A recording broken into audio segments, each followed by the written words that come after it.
नमस्कार दोस्तों, पॉडकास्ट में आपका स्वागत है। मैं हूं मोहित मुक्ति। दोस्तों, फर्स्ट वर्ल्ड वॉर के बाद जर्मनी के डिक्टेटर हिटलर की तरह इटली में बेनिटो मुसोलिनी का इमर्जेंस हुआ।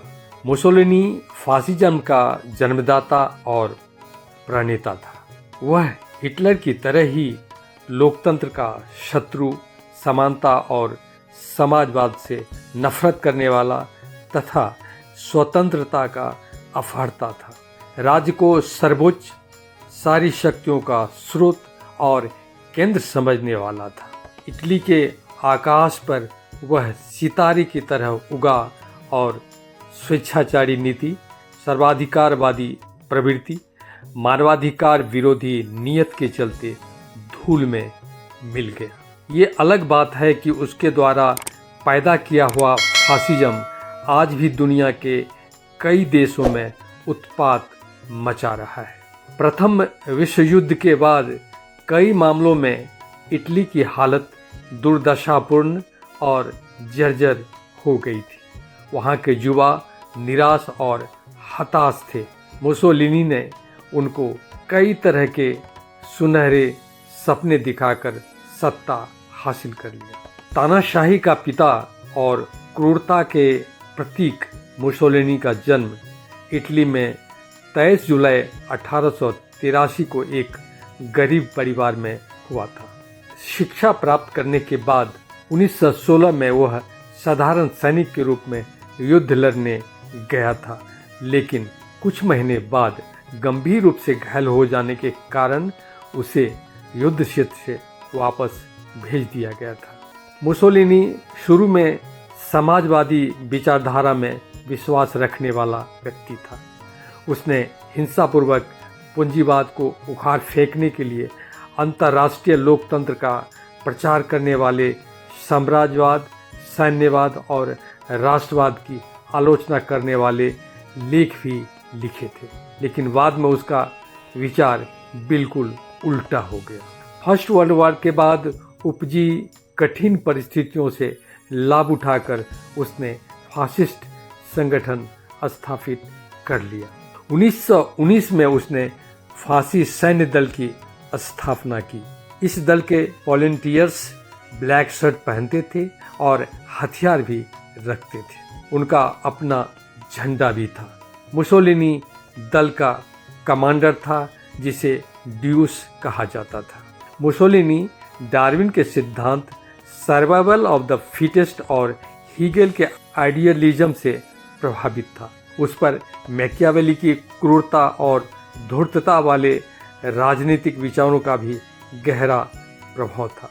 वह जूलियस सीजर और नेपोलियन जैसा ही महत्वाकांक्षी था।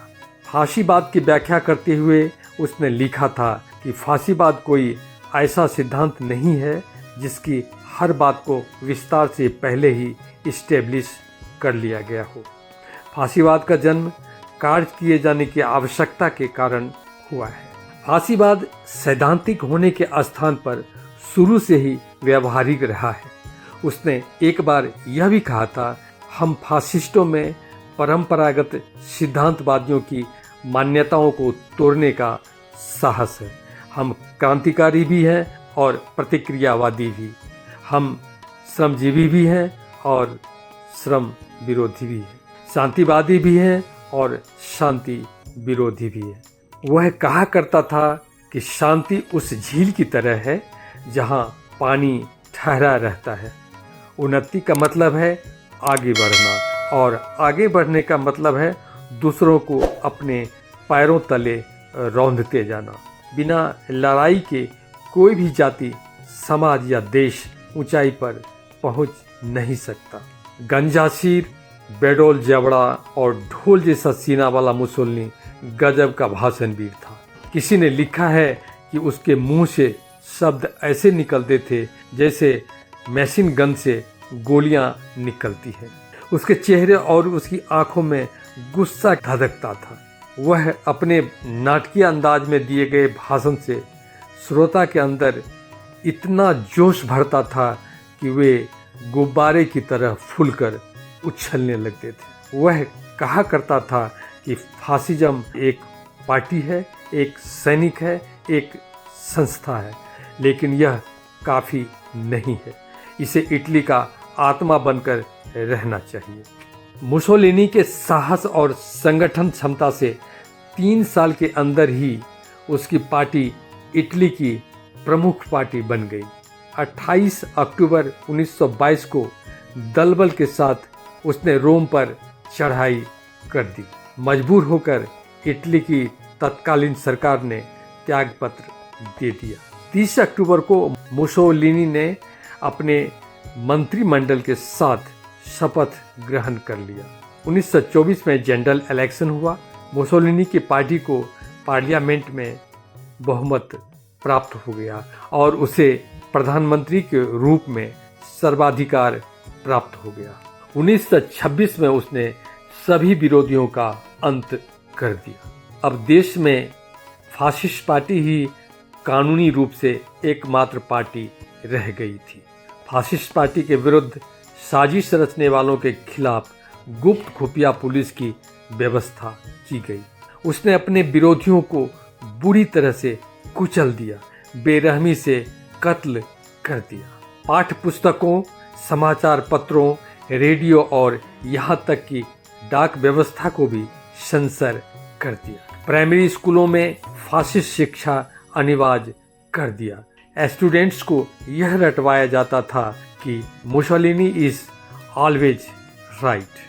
अपने आदेश को आंख मूंद कर पालन करने के लिए जनता को बाध्य कर दिया गया। दोस्तों, मुसोलिनी व्यक्तिवाद, समाजवाद, उदारवाद और लोकतंत्र का कट्टर विरोधी था।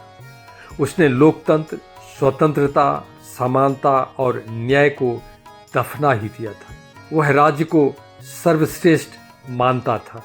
उसके अनुसार सब कुछ राज्य के भीतर है, राज्य के बाहर कुछ भी नहीं, राज्य के विरुद्ध कुछ भी नहीं। प्रभुता राज्य में है, जनता में नहीं। व्यक्ति का निजी अस्तित्व नहीं होता।